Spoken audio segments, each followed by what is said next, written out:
সেই থেকেই মা মানেই সাদা শাড়ি, মা মানেই ফাঁকা কপাল, ধুধু শিখে, চোখ জুড়ে বিকেল, শুধু বিকেল। মার একটা বাক্স ছিল, একটাই সেকেলে ট্রাঙ্ক। মাঝে মাঝে মা যখন খুলতো বাক্সটা, ঝপ করে ন্যাপথলিনের গন্ধ উঠে আসতো ভেতর থেকে। আমি জোর করে এটা সেটা নাড়াচাড়া করে দেখতাম। কি সুন্দর একটা সিঁদুরের কৌটো। মা বলতো, তোর বিয়ে হলে তোকে দেব। কি অপূর্ব একটা ঝলমলে বেনারসি। মা বলতো, তোর বিয়ে হলে দেব এটা। কি দারুণ দেখতে একটা সাবানের কেস। মা বলতো, এটা তোর বাবার। এ কথা বলেই মা কেমন আনমনা হয়ে পড়তো। সাবানের কেসটা হাতে নিয়ে চুপ করে বসে কি যেন ভাবতো মা।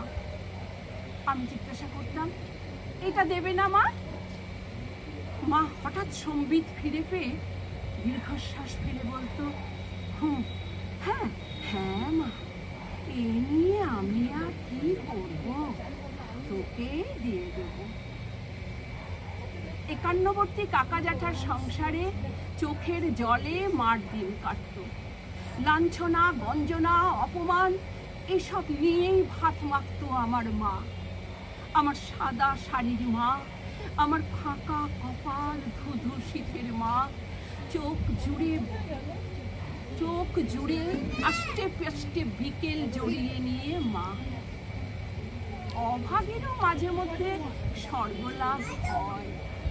আমারও বিয়ে হলো, ভালো ঘর, ভালো বর, ভালো ঘর, কোনো অসুবিধা হয়, ভালো ঘর, ভালো বর।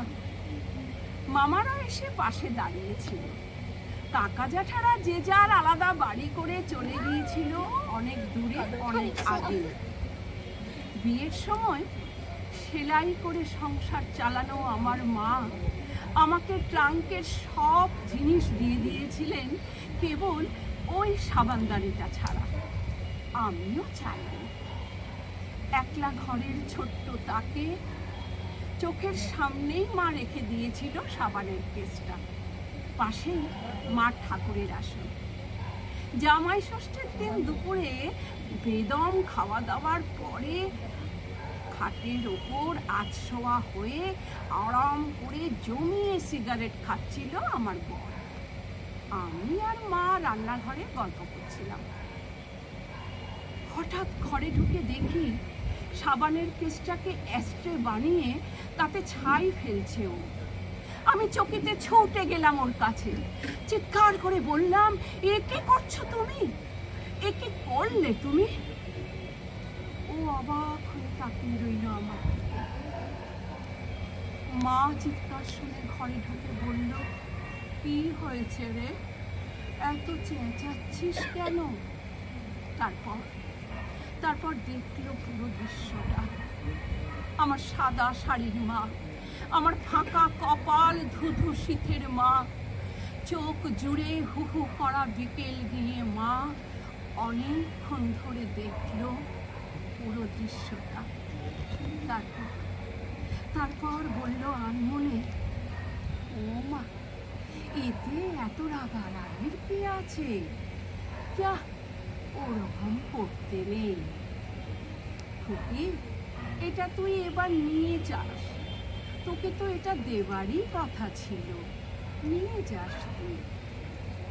যা, চায়ের জলটা গিয়ে বসা। যা, চায়ের জলটা গিয়ে বসা।